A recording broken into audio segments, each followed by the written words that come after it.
We're live. We're live, it says. Hey. Everybody say hey in the chat. Hey, friends, look at that. There's people here. Oh, man. How have your days been? Ours has been crazy. Our kids were out of school today, not for snow, not for ice. We're here in Tennessee, outside of Nashville. School got called last night because of threat of tornadoes. Hey, that was me. So our day was a little thrown because our kids were home, but it's all good. Thankful everybody's safe. Wasn't bad. No warnings or anything. You know, that's how it goes. Brenda and Valerie. Who else is here? You have a friend over here. Oh my making gosh. Really gross sounds. Rosie, say hey. There's Rosie. Hey, well, we are really pumped for Eva. this. Hey, Eva. We went live a ton back in 2020, like twice a week. I think we did it for all summer. So it's been a long time, and we miss you all. We miss getting to do this kind of thing, especially when we're not on the road. So tonight, the agenda is really up to you. So we're calling this a live Q&A or an ask us anything, because we have a lot of people who've been asking us some questions, and we thought it would be fun to answer them all at once, and maybe your question could help. And look at this. You can see it. Stephanie got me an espresso machine, so I'm super pumped. Super ADHD right now. This will be fun. It's just so good. This is why we work well together. That's right. We're killing just a minute as people are hopping on, and I know several people have said they couldn't make it this time because of. I meant to be playing. I meant to be playing. Oh, that's all right. Don't worry about it. No, I'm worrying about it because nobody's ever gotten the banjo. Oh no. Just hit it. Just go. Just keep talking. What am I hitting? Anyway, I cannot talk while you're doing that. I absolutely cannot. Okay. I won't. Anyway, several people couldn't make it live tonight, but we're gonna make sure and send this out so they can. Those of you that signed up from the website, we'll make sure that they can get this. And for you guys that are here, if you have to hop off early, we'll make sure and send you the link. So, that was like the first song we ever performed. We'll pretend somebody asked the question. What's the first song you ever performed as a duo? You Have Me. By Gunger. Back in 2011. Because we had not written a single song together.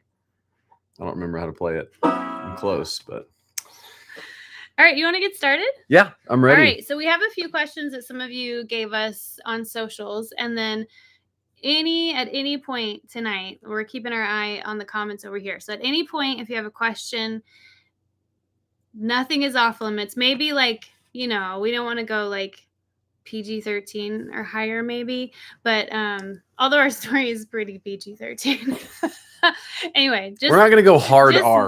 That's right. No hard R. Appropriate questions, but they can be as vapid and silly as you want, or it can be as serious and gut-wrenching as you want, because we want to serve you, and some of you are walking through some tough things, and if our story and our experiences can help you, that's why we're here.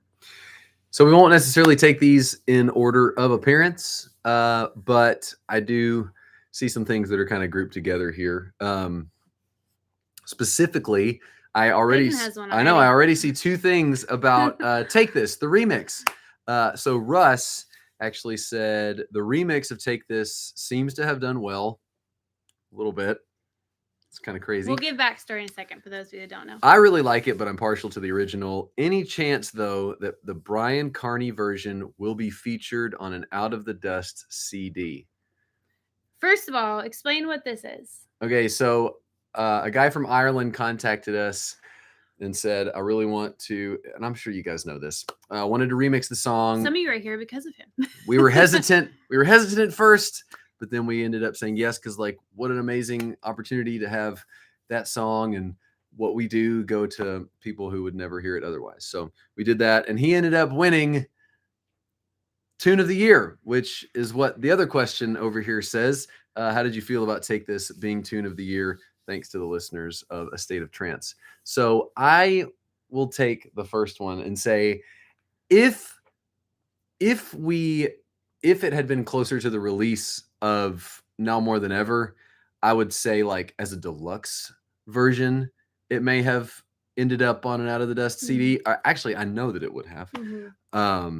But now we're a little bit, you know, that was released in 2019. Yeah. 2019. So Steph, how did you feel about Take This being Tune of the Year thanks to the listeners of A State of Trance? It was an honor that we never thought that we would ever be a part of. Like, incredible for us, little independent Christian artists out of Nashville, to have a song that we were seeing videos of thousands of people screaming, singing out the lyrics and dancing, and then smoke machines and lights, and just amazing. And fire, literal fire. Just amazing for the song that not only is the most raw, I think, this lament ballad of ours, to be taken and turned into an electronic, you know, EDM trance songs. It's pretty remarkable. So if you are one of those listeners, amazing. Thank you. It feels so crazy and so good to be a part of that. Yeah, and Brian is just incredible and so kind. And you guys, if you saw, he told his story when he accepted the award, and he had a whole story that we didn't even know. He never told us. I was kind of like, you jerk. I would have said yes so much faster. He was going through his own struggles. He found the song, I think, mostly because he had worked with Tiffany Plum before, who was on the song Take This. So he was looking, I guess, on a playlist of some of her stuff. The song popped up. He was in the grocery store, and he had just been diagnosed, or like he had a cancerous tumor on his kidney. And we're just reading all his mail. He put it all on socials. Okay. It's all out there. He did it in his interview about winning this award. Long story short, the song meant a lot to him, and here we are. So, all right, we'll switch gears. Did you both get butterflies in your stomach when you liked each other from Glennis at first? Oh man, Christopher. Maybe not from the moment we saw each other. I think I just deleted everything. All of our questions from socials. No, it's right there. Okay, it's right there. Okay. So, backstory for those that don't know, we met. I was 16. He was 17. We were going to the same church, same youth group, but it was massive, so we had never actually met or crossed paths. And so we met each other through the mission trip training for a youth mission trip to Philadelphia. And you saw me, young dapper. Look at the picture we just posted on Instagram and Facebook. You'll see. He was in the corner of the room with his acoustic. He had like that blue one at the time. Did I really? Probably because I was. Oh my gosh, that was such. And he was playing "Why Georgia" by John Mayer, and John Mayer has been a part of our lives ever since. So butterflies, I don't know not immediately, because I was not on the trip to find a boyfriend because I already had one. And I was not on the trip to find a girlfriend because I'd just gotten out of a relationship and was like, no, Lord, I'm here for you. And I meant it. But those butterflies did grow. They grew. And then I'm still compiling questions here. Sorry. Okay. I'm not being rude. Yeah, I am being rude, but sorry. Butterflies, maybe not like from the moment we met, but for sure our friendship grew very quickly, and we were talking marriage within a few 3 months as dumb high schoolers. I sat in the bleachers of a Laverne High School football game with Stephanie playing flute, piccolo in the marching band on the field, sitting next to her mom talking about marriage at 3 months. Oh my gosh. Okay. What would you guys do? What would you do if you're as parents now, we're like, there is just no way. Okay. Props to Sharon. Oh, thanks, Valerie, for not kicking me away. All right. Which one do you want to do next? Let's go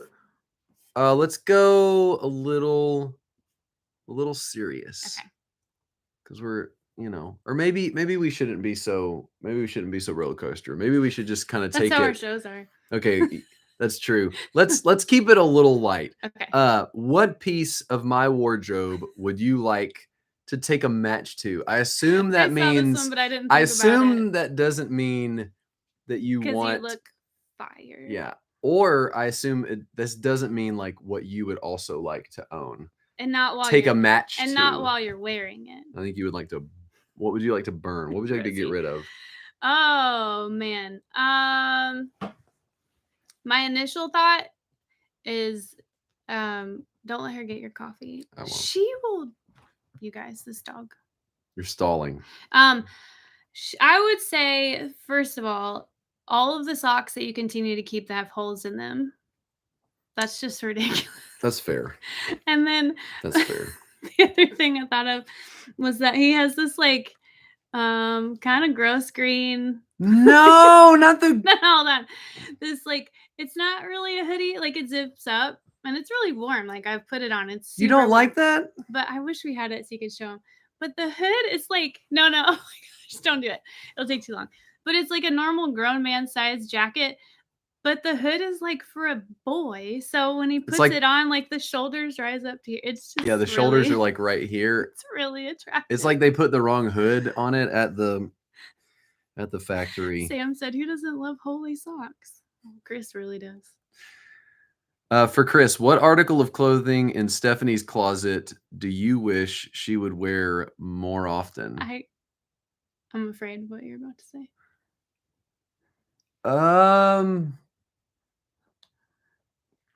Gosh, I don't know. Okay, I'll just say more of like so Stephanie's category. Yeah, you already know what I'm gonna say. I don't. Stephanie's We're wearing the same color right now. Stephanie's style. So we already took a match. So Stephanie's style is she's like she gets dresses all the time. But I love when she wears like sneakers and skinny jeans I'm wearing and like a leather jacket. Oh, I don't even own one of those. But like I don't know. I'm just saying, you know, like when you look a little more straight. I don't know. You pull Is your southern coming out straight? I don't know. You just pull it off well. Oh, well, thank you. And you don't do it very often. Thank you. Okay. So, what's next? Okay. If you could live anywhere, where would it be? Here's a softball. Sharon. Okay, if I could live anywhere. That's hard because I'm too practical. Like I don't I don't know that I would live anywhere other than where I live now because the caveat being that like you still, let's just say if you still had everything. If you still had everything that you have here. Yeah, but like could I move my family? That's what I'm saying. You still have everything you have here. Oh, okay. You still have everything that you have here. You don't lose anything from. So let me narrow it down. It has to be somewhere warm. I can't do cold. We're jumping from 70 degrees today to like 30 tomorrow, and I'm very upset about it. So yeah. Although I'm so bad at answering these questions. I'm so indecisive. I would say just somewhere closer to the coast. We're losing subscribers by the minute. Tennessee is great. I love Tennessee. It's not for everybody, but we're just not close to a beach. So somewhere around, like North Carolina's got the mountains and the beach. Anybody North Carolina fans here? We have a lot of friends there. So I do love North Carolina for that very reason. I can answer quickly. We haven't been to California in our adult life, but I know that everyone loves it there because of the weather. And weather is a point of contention for both of us because I appreciate cold weather. She does not, but I hate hot weather. I love hot weather. She feels about cold weather how I feel about hot weather. So living in Tennessee is miserable for both of us. Well, except we get seasons. We get like 4 solid seasons. I know. So. It's lovely. Not a lot of snow, but it's lovely except for the mosquitoes and the air you can cut with a knife. Yeah. But I would go to like LA or like Southern California. And I want to visit everywhere in the world. I just may not want to live there. Plenty of places I want to visit. Moving on. Okay. And as you think of questions, if you're hopping on, type them in the comments.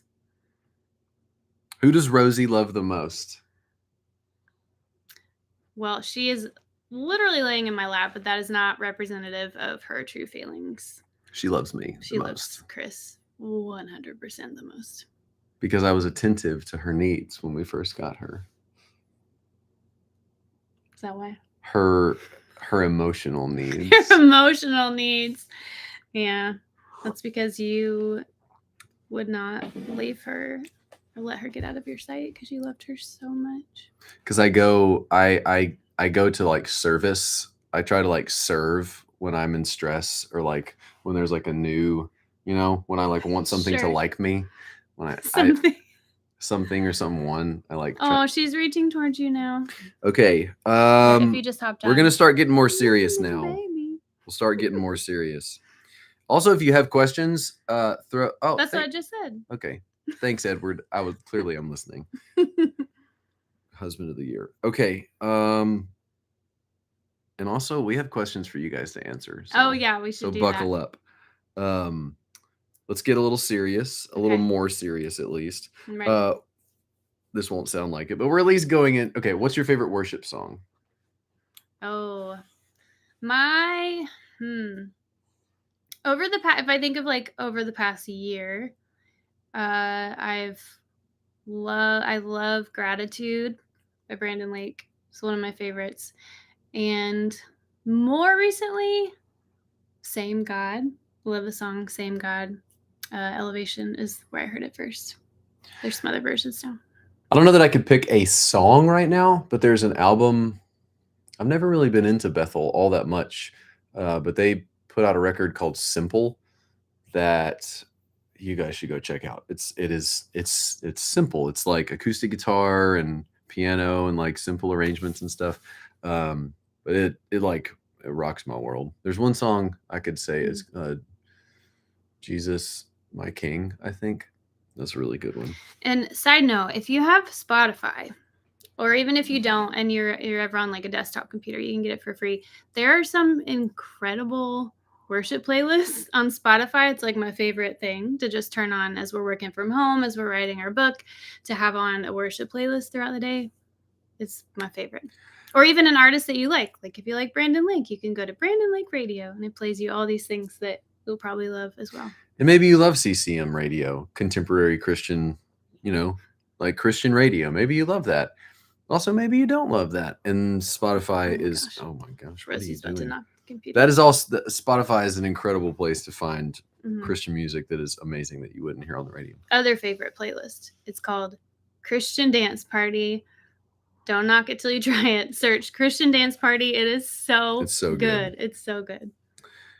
All right. What do you do to keep your marriage healthy? I don't have to start all these. From Sharon Baird. Okay. I'm just the moderator. Oh. I will start. Well, so not to brag because we're not supposed to or talk about it, but we've been a part of a 40-day fast with our church and several churches that are affiliated. Or just in our community, in our city. And with that, we're off and we're on. It's not like 40 days no food, but we're off again, on again with certain things. Yeah. But throughout the whole deal, it's been like a media fast, non-Christian media fast.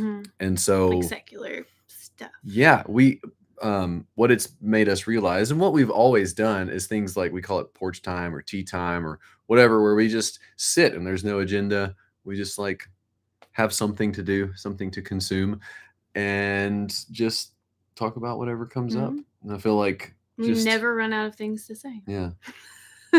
Ever. And if you did, you know what? You can just type in icebreaker questions on Google and get a million. Yeah, we're around each other all the time and somehow still enjoy spending time together. It's a weird thing doing, being parents, being married, being a duo, doing ministry together. But we wouldn't want it any other way. But yeah, just being intentional. Like you said, with time, like setting aside date nights every week. For us, it's 99.9% of the time it's date nights at home, because that's the phase of life we're in, and we have kids that aren't old enough to stay home alone. So a date night at home just means we wait till they go to bed, and then we do something other than just like sit on the couch. Sometimes sitting on the couch and watching a movie is a great date night, and just to be clear. Yeah, y'all type in the comments like what's we need help too. What do you guys, if you guys think of it or if you're in that place, if you're married or have a significant other or whatever, We also have the what do you guys do advantage. to stay connected? Yeah, and we also have the advantage of being asked to play or share at marriage events all over the country. So we get like free marriage, like I don't know what you call it, advice. I don't know. We get to hear from incredible speakers as a part of our Enrichment. job. Yeah, as a part of our job. So that's been amazing. We heard one this weekend, which was great. Playing a date night event. All right. So There's we've let's answer some of these in the chat. yeah, let's do that. All right. So someone said favorite Bible verse. I don't know that I have one, but there is one. So I was raised in a Christian home. My dad had us memorize scripture, me and my brother, from the time we were old enough to speak, before, we were singing songs to memorize and all sorts of stuff. So our life verse that he gave us was Proverbs 3, 5, and 6, the trust in the Lord with all your heart, lean not on your own understandings, in all your ways acknowledge him, he will direct your path. And I think that verse is amazing just because the Bible it's living, right? Like living and active, and it has meant different things to me throughout different seasons. It meant something, I think, when I was a kid, but even as an adult, walking through what I've been through and knowing my tendencies to do things in my own strength and to do, because I'm very, self-sufficient. I typically know the right thing to do. And so I can default to doing things on my own instead of just trusting and not leaning on my own understandings. So it's just a sweet reminder for me. It's going to be so hard for me to pick, but Oh, your highlights. yeah, I'm looking through John because I always forget. So I guess this would probably be maybe from your dad too. But something to the effect, abide in me. I'm the vine, you're the branches. Anything that has to do with like this sort of picture of Christianity just being more than something that we do for 10 minutes in the morning. Anything that's a reminder of the Spirit, like the actual Spirit that empowers us, that's inside of us, that through Jesus we actually become the best version of what God had originally intended, right? We have a song called All That I'm Made For. It's like, We do. I never thought about that before. But and what is it you say it? I think you said it this weekend about the like how you thought in your season of doubt and walking away, it was like you thought you needed to intellectually ascend to like know who this God is, but it's so much more. It is. You can elaborate if you want. Yeah, like God is not something that lives in our mind, and that abide in me, I'm the vine, you're the branches. Like there's this mystical, mysterious thing about the Spirit of God living in us that we are. The Bible Project said we are Messiah people because Jesus completed the mission of being human, right? Of fulfilling what Adam and Eve failed at doing. And there's just this beautiful picture of us coming alive through his power, and that being a moment by moment, pray without ceasing sort of thing, where our whole life becomes a prayer. And that's what I discovered.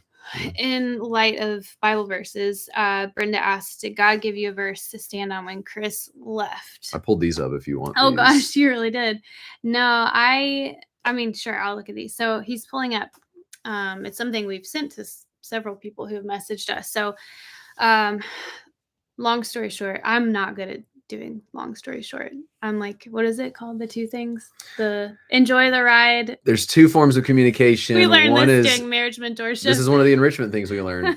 There's two types of communicators. One is enjoy the ride, and the other one's land the plane. And you know what?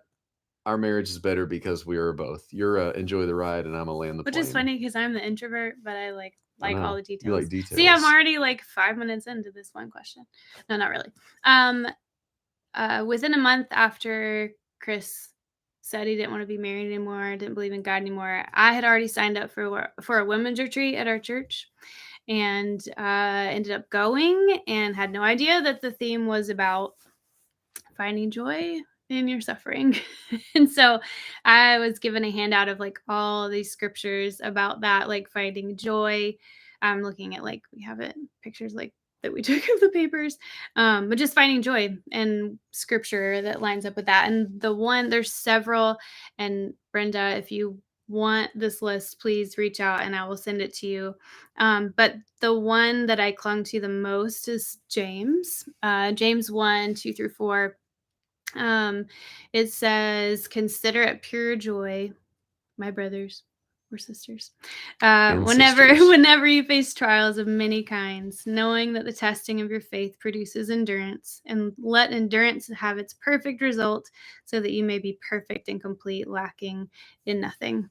So that was one of the verses, among many others, that gave me a hope that it wasn't for nothing, that God wouldn't waste that season in my life, that there was going to be um, fruit and beauty on the other side. So that was one for sure. We're sitting in the house that I bought when we were divorced, and that we wrote, me and my family and friends, we wrote scripture all over the floor, and that one is written like right in front of our bedroom door. So I'm going to keep prompting you guys because I hate the idea that this is just a one-way street, but it can be if you want it to be. You don't have to answer. But if you guys have anything that any scripture that you cling to, or any idea that you find throughout scripture, any themes that you see in scripture that hold you in those dark times, let us know. all right. Valerie said, "Saw you live in 2022 at my church. How long were you divorced?" So timeline. I sat Stephanie down January 21st of 2010, said I don't believe in God anymore, and I don't think we should be married anymore. And the divorce was final by I think May or June. No, I think it was June-ish. It was filed in April. Moved out. I'm from January 21st. You moved out a month later. February. I filed in April. It was finalized in June. By the end of August, We met together for like 5 hours about what the Lord had done. And I mean, your life, you completely hit rock bottom. My life was completely transformed in a million ways. And we took a few months after that first meeting to just seek what the Lord had for us. And I needed to know that well, back up. He shared in that meeting that God told him we should be together again. I needed a little convincing. I needed to know that the change that I saw wasn't just for me. It wasn't to fix what was broken. And so we ended up doing counseling separately. because something we say all the time is that forgiveness. And I'm saying this so fast. See, I'm trying to be fast. Forgiveness is commanded. We're commanded to forgive, but we are not commanded to trust. So trust takes time. Yeah, trust and has to be earned. So November. So January, it all blew apart. August, we kind of reconnected, but not really, because everything had come to fruition around then. And then November, we went on our first date, and then we're remarried the following February. So from the devastation to the redemption of our remarriage, which we celebrate tomorrow. February 17th. Tomorrow is 12 years since we've been remarried. So from January 21st to, well, that was when I sat her down. Yes. So a little over a year from the devastation to the redemption. It was a lot of words for one question. Yeah, it was like, how long were you divorced? Well, buckle up. All right. Oh, this is good because I was just addressing this. So, Chris, when you decided to get back together, how did you know you had changed for real? Like you weren't just trying to do the right thing. I was literally just saying that for you. I think we've talked on Instagram. Actually, I know that we have. So what an amazing question. Here's what I think. I think that as men, when we mess up and we are humbled, when we are repentant, I think there is something uniquely that happens in a man that happens maybe somewhat in women, but I just see this pattern in guys that we end up talking to. There's this desire to fix things and to get past whatever it is. And we will try to do that in our own power. And even looking back, I see how I was trying to do that. I was trying really hard not to do that, but it still was part of that journey. And through that, I remember thinking to myself, I know for a fact that someday I am going to look back, and I may not completely doubt, but I'm going to question why this happened, why I had changed so much. And I will probably at least hear voices. I knew this. I'll probably at least hear voices in my head saying, you changed because you were desperate and you didn't have anything else. I knew that. And so one of the things that I did was I made a note in my phone of all the ways that God was showing up in my life that I couldn't explain. There were plenty of ways he was showing up that I probably could explain away. But I made a list, and it was super long, and I lost that phone, and it's super sad that I don't have it anymore. But that was one of the things. Remember many of the things. Yeah, that was one of the things that I did. How did I know specifically that I wasn't just doing the right thing, which many of us try to do? We try to just I know. flip back and try to do the right thing. Yeah, please. Well, I'm just saying, some of you, if you follow our socials, we made a post about the fact that as we're finishing up our books, we're writing a memoir of our story. And I don't know why, but I created a folder in my Gmail from 12, 13 years ago of every email interaction that we had in 2010. And so we went through it one night. We were a big ball of tears and joy, and it was a mess, a beautiful mess that night. We threw it together from start to finish. But I think that, I think you kind of are in the middle of writing this part about how I made it clear that I didn't know. I didn't know if after he said he thought we should be together. And I wasn't saying yes. Like, I didn't know if that's what God had for me. And I think that kind of terrified you. And because arrogantly, I always thought, if I ever wanted to, I could probably find a path back to her. But we talked, and she had just been so radically transformed, like I had been. But it was this weird reversal. It was like everything happening in reverse and happening to me instead of her. And I don't say that to say that I experienced anything like the devastation that she did, right? I'm just saying it's this really kind of beautiful and ironic thing where I had to let her go. Yeah, that's what I was getting at. I had to let her go. After everything that we'd been through, I just had it in my mind that maybe, that God had told me we were supposed to be together. And I knew that more than anything, but God was so specifically calling me to lay that down, so that I knew when I looked back, hey, I know that I wasn't doing this for a person. I know that I wasn't doing this just because I was desperate. Like, I had to let go of her completely, just like she had to let go of me, albeit in a different way, of course. But that was part of the catalyst, was surrender, right? Like, surrendering anything any power that I had.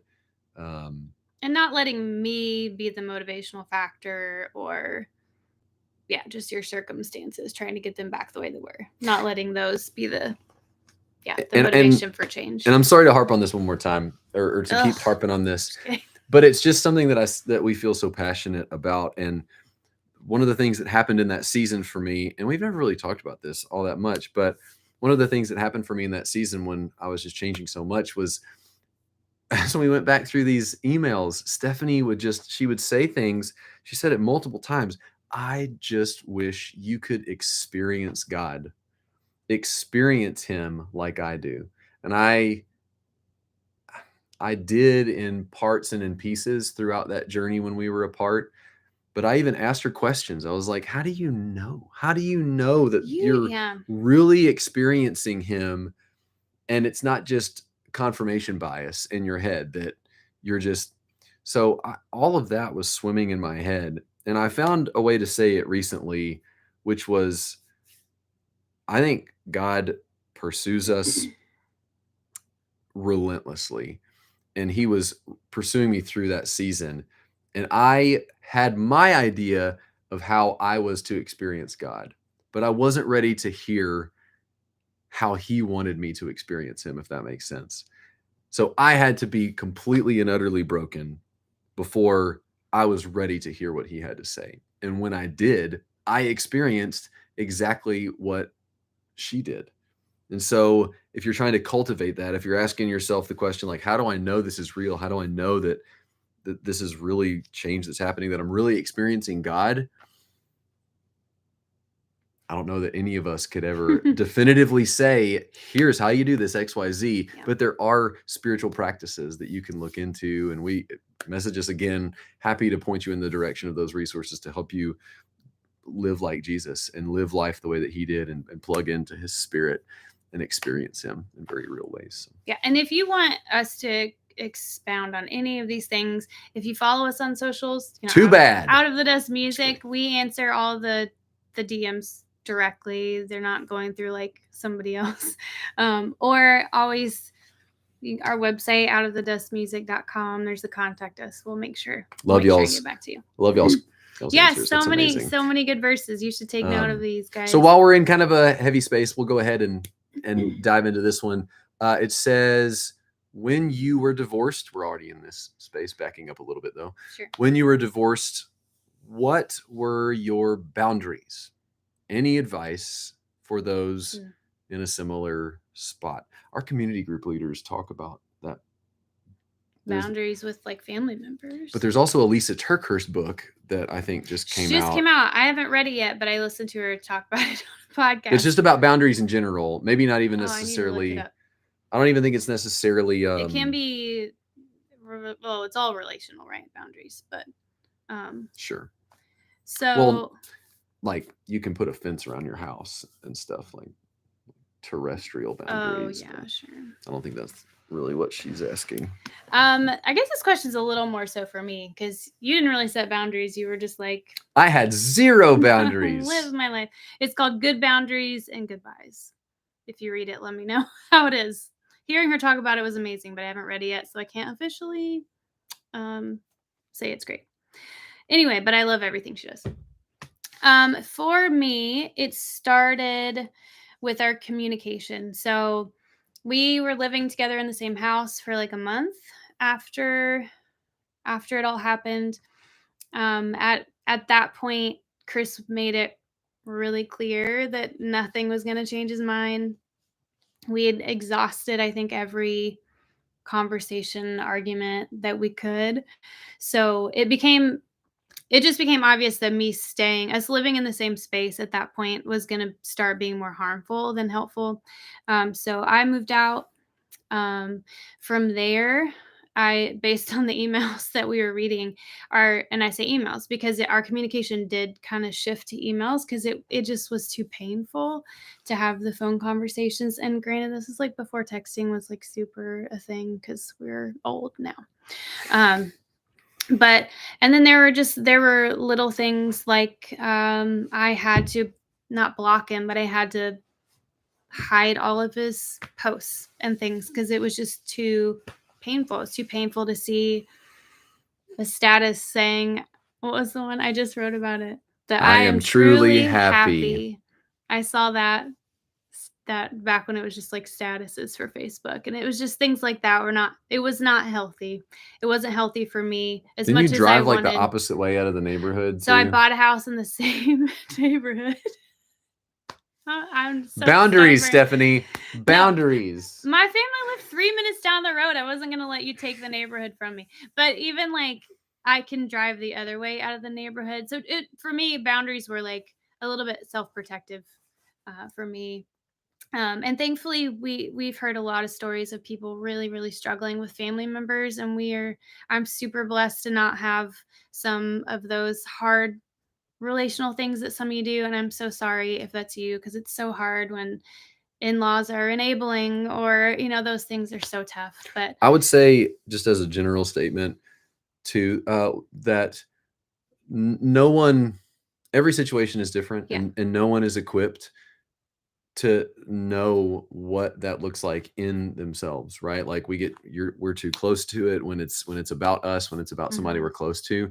So just trusting and knowing that, like, there's the basics of the Christian life, of living in community, of having, hopefully some people around you who you can talk to, and not try to just do it all in your own strength and knowledge. Because the Bible isn't a book where we can go and find answers to questions like that. It can teach us how to think, right? It teaches us how to think, but it doesn't always teach us exactly what to do, but it does teach us how to live. And when we live that way, we live open and vulnerably in community, we receive wisdom, right? Yeah, is one of the first pieces of advice we give anybody about anything.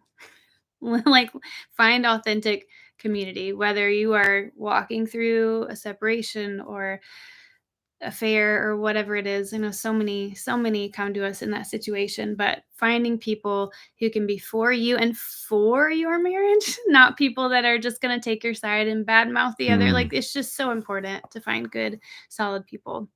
And I found this book. I think it's backwards for you guys, but classic. Yeah, Boundaries. There's our ring light too. Dr. Henry Cloud and Dr. John Townsend, Boundaries. Yeah, that's a great one. Okay, and by the way, we are trying to keep this at an hour. We're not going to keep you here forever. If lots more questions come up, we'll just do this again. So yeah, awesome. Let's see. There was another one over here. Thanks, Jesse and Valerie. It's so awesome yes, seeing Jesse, you guys. that show was so fun and kittery. Yeah, please send us an update anytime. Let's see. What has the Lord been teaching you? Oh, geez. I can go if you need to think about it. Two things, two resources that have changed me, I feel like, more so than maybe anything else in my life, in my walk of faith. And the first one is it's a what's the ministry called?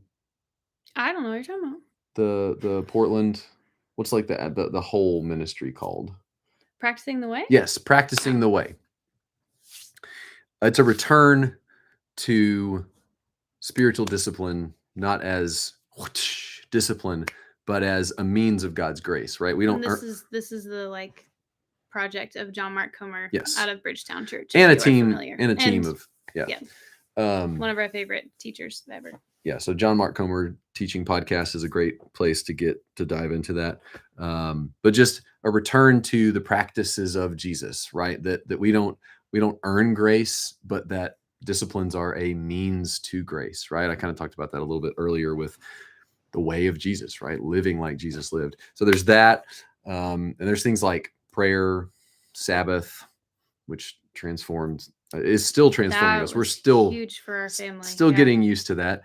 But for me, there's prayer, contemplative prayer, silence, solitude, all these things that that we think are reserved, fasting, that we think are reserved for monks and professional Christians. It's like, no, that's what Messiah people do, right? Like the Messiah came and he commissioned us to go and do greater things than he did. So living like he lived, not because we have to, but because we get to, and because that is the way to real life. That's my whole world has been transformed through that thinking. And then the other thing, it's more recent, but it's the Bible Project, which is it's also from Portland, which is crazy. Portland is wild because you actually have to be a Christian to be a Christian in Portland. Yeah. But the Bible Project is incredible. Tim Mackey is brilliant. Just a good place to get started. It just helps you think rightly about the Bible and the authors of the Bible and what their intention was. What lots of context that we miss a lot, and that we would never know. And I don't let me go off, but. Okay. But it is so easy, in the way that we were raised was like, here's the Bible. It's really simple. If you read this book, you'll get it, and you'll know how to live, right, and you'll know all the right. The older I get, the more I learn about its ancient roots, and that it's literature, and that the more I fall in love with it. And I had a tenuous relationship with the Bible for years because of my past and because of some of how I was raised. So incredible. A great place to start is the Bible Project Paradigm series. I'm not even through it, but like even just the first 5 episodes or 6 episodes are incredible. Yeah. That was a long answer, but I'm just so pumped. Similar things for me. I won't take a bunch of time. And yeah, Sabbath was huge for our family. We started instituting that just like on Saturdays when we're home, and just learning how much I need rest to experience him, because I fill my mind. Well, first of all, I can't help it. That's a lie. Okay. I have a tendency, I struggle more than some because I'm an Enneagram 1 and my brain like doesn't stop. Anybody else? Raise your hand. Your brain just doesn't stop. So learning again some practices of like stillness and simple. We were talking last night about like breath prayers, just like meditation, things that I desperately need, or else I go an entire day and there's been a list going the whole time and there's been no room for things that a lot of Christians in the Western world or like in the Bible Belt even, or even just among conservative circles think it's like yoga or like meditation is like a weird frou-frou woo kind of thing, but it actually has really deep roots in the Christian tradition. So yeah, it's beautiful. Yeah, see, I'm not the only one. Stephen Howman. But beautifully, just a quick thing. So breath prayer, stillness prayer, I was reading this to her last night, this book that I'm reading. It's like our brains are so noisy. We become so identified with the thoughts and emotions in our brain, and stillness prayers and contemplative prayer and things like that teach us to notice them and not be identified and feel like we have to listen to them all the time, right? So anyway, sure. So we'll get fun because we got real deep there. But hey, Glennis, we answered your but question earlier. Our numbers are going up though. Our viewer count is going up, so that means it just went down. Okay, and also Steve Heilman, man, so pumped that you could make it. Have you heard of Josh White's teaching at Door of Hope? I have not. I saw that he said that. Okay, I'll have to look that up. I'll have to look that up. Steve, everyone, is an incredible artist and just like happened to find us on Instagram somehow. I don't even remember, but got to meet him this year. So these are some questions that we'll answer, but I want you guys, I'm not backing down. Answer if you want to, no pressure, but answer. These are for you. We want to hear. We're doing like easy, rapid. Yes. Rapid fire. And then we'll pepper in another thing. Here's a question for you guys. What is your cell phone wallpaper? What is your... I mean, you need to show. You used to be like my kids, right? Like my kids, the earth. Look at these little cuties. Look at them. Oh, get out of the way. They're so cute. It's my kids. Mine is the earth. But I also have a picture. This is the earth. Mine's the earth. And look, that green dot is where I am. Privacy settings. And then I also have another profile that's... Oh, yeah. How do you distinguish between the two profiles? One is like my I need to not be bothered. Oh, like your working one. Oh, because you have like your do not disturb type.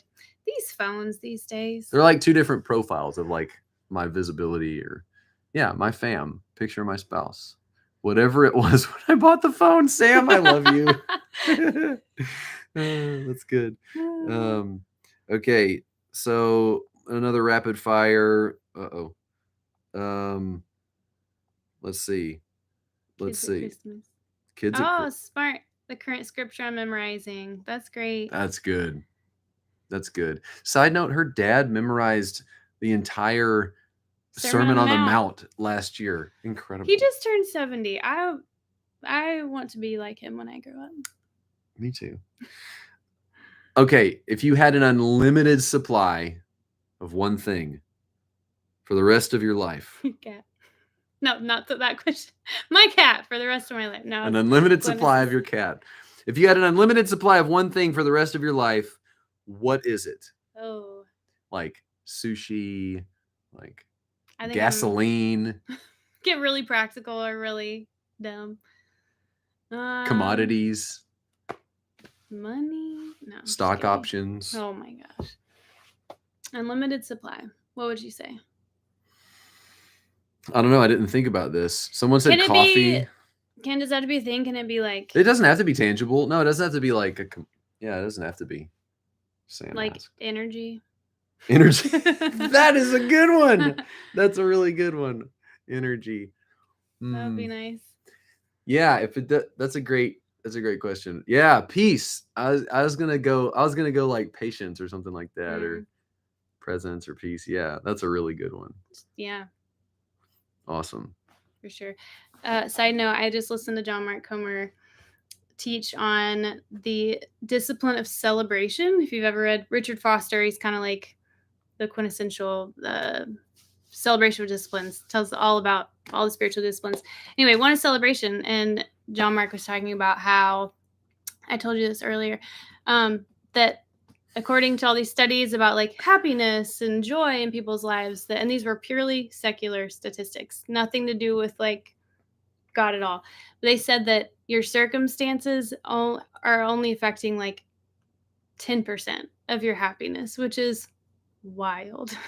So I don't know how that totally relates, other than I think that's why like, I think that's why Americans go on mission trips to like impoverished nations and they still find joy, and that's why we get so wrecked. Because you see the people in those situations. Because we assume that like it's our circumstances, and then we see that, and it is like, wow, something more joyful than we are. Exactly, we have everything. Maybe we can't even verbalize it, but it's like, oh, they're just so joyful. That's what you hear all the time. They were just so joyful, and that like breaks something in our brain.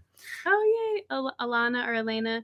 Yes, we have loved making so many Catholic friends this past few years. We actually did like a little house show for a Catholic community last year on our summer tour, and it was one of the most special moments like of the tour. This group of people, how much they loved and cared for each other. We got to hear them sing like some of the Catholic hymns in Latin. It was so cool. Love our brothers and sisters. There are many different there's many differences, and they're important, but like we love Jesus, and our brothers and sisters in the Catholic Church are some of our favorites. I've been very encouraged by Catholic tradition. So oh yay! Valerie said God brought me a compassion child through you. Sweet. Yay, it's a blessing. Yes.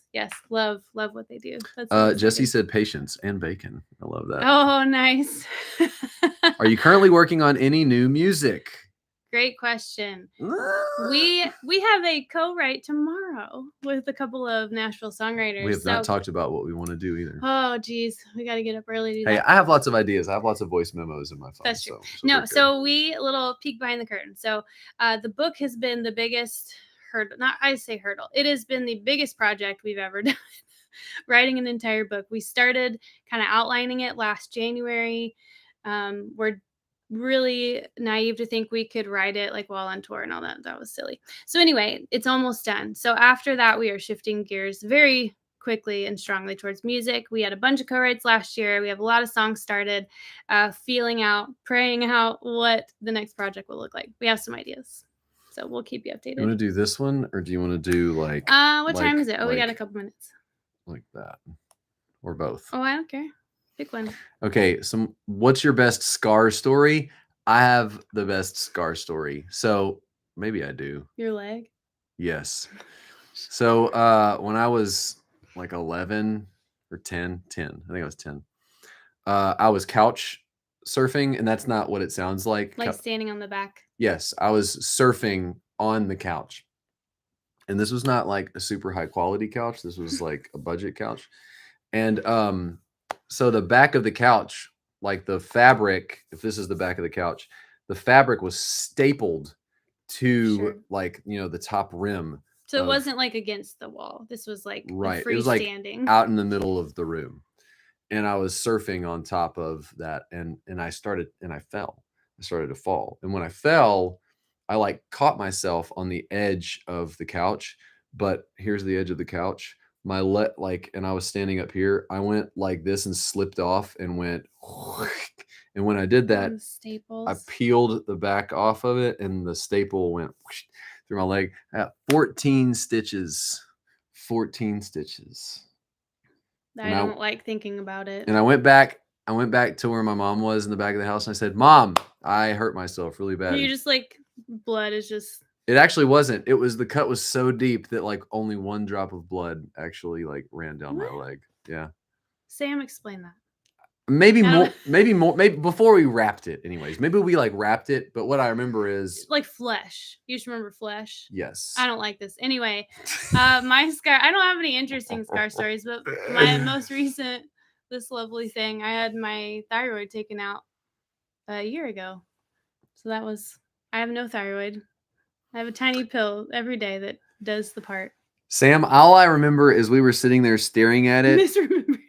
We were sitting there staring at it and like yeah, together because my mom I said that I was hurt a lot and I broke a lot of things when I was growing up. So we were just sitting there staring at it and I guess maybe The staple just like cauterized it. maybe what I remember is no, it didn't cauterize it. Maybe what I'm remembering is like burned it. Burn it and then Yeah. it stops. Okay. Yeah. Maybe I'm just remembering that like that was when we decided to wrap it was when. Okay.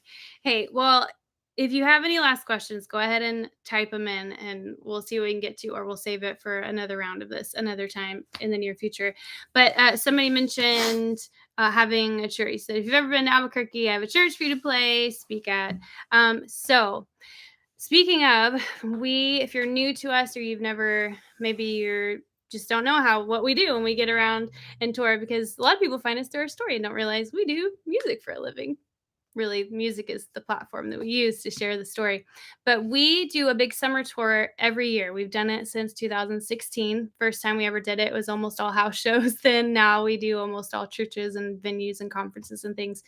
But we haven't even announced this yet, but March 1st is when we kind of launch I don't know, technical term, campaign.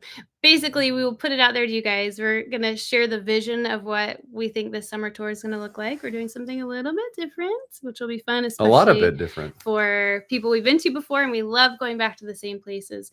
But we actually have people submit their churches or even their homes. We still pepper in a few house shows every year, or their businesses. We've played at like some really cool places all over the country, starting March 1st. So make sure you're following us on Instagram, on Facebook. We'll be posting it.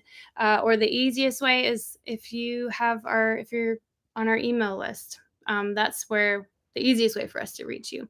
But we'll let you know the vision for the summer, what it takes to host us, and we will come just about anywhere. We try to make it as easy as possible for anybody who wants us to come and encourage your community to make that happen. So we would love to come back to Oregon if we can. Absolutely. We've gone almost every year. Yeah. So again, the easiest way to get on our email list, if you're not, just go to outofthedustmusic.com and there's is there a thing on the front page? I don't know. I haven't looked at our a tour website. Thing? No, to sign up for our email list. We sent you some free songs. Let's see.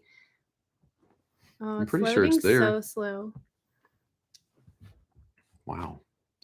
No, go down. Okay. So if you scroll past our EP, there's a video of our story right there. If you want to know more, it's like a 10-minute thing there. Or if you want more, let us know. We can point to some podcasts, and then it's not there. So maybe it's on the contact us. Is it contact? Yes. Go to menu, hit contact. Oh yeah, sign up to get free songs. If you click on that, we'll have your email. outofthedustmusic.com/contact. Yeah. Anything else? I think you should try and do a show. Great. We will give you resources to pass. Yeah, if you are not somebody who's like in a decision-making position at your church, like if you're not on staff or a close relationship with your pastors, still let us know, because we have a website, we have resources that we can give you to get to your pastor, because honestly, nothing works better than to have somebody in the church advocating for us. We just played a show like 45 minutes down the road because a congregant. Yeah. They knew they were going to do a date night event and thought that we would be a good fit for it, and we did it. And I'm not saying this to toot our own horn, but by the end of the night, the pastor was like, I got to pass you along to like all my. So that was super cool. It was cool. It was just cool to see how that little seed can turn into something. Yeah. So be on the lookout. March 1st, we're going to start accepting submissions for our summer tour. We cannot wait to see where God may take us. And we're super excited about the little twist for this year. So stay tuned. Thank you so much for coming and for joining us on our first ever live stream here on YouTube. Loved being able to do it here because it was, oh, look at that. We're going to end like right at 60 minutes. 60 minutes. But we like doing it here because some people we've heard they're leaving Facebook or Instagram, and this is just a kind of a good catch-all for everybody to join. So it's a blast. Thank y'all so much. Yeah, thank you for coming. Don't be a stranger. Reach out in all the places. We'd love to continue the conversation with you. See y'all soon. Have a good night. Do you want to end it? Yeah.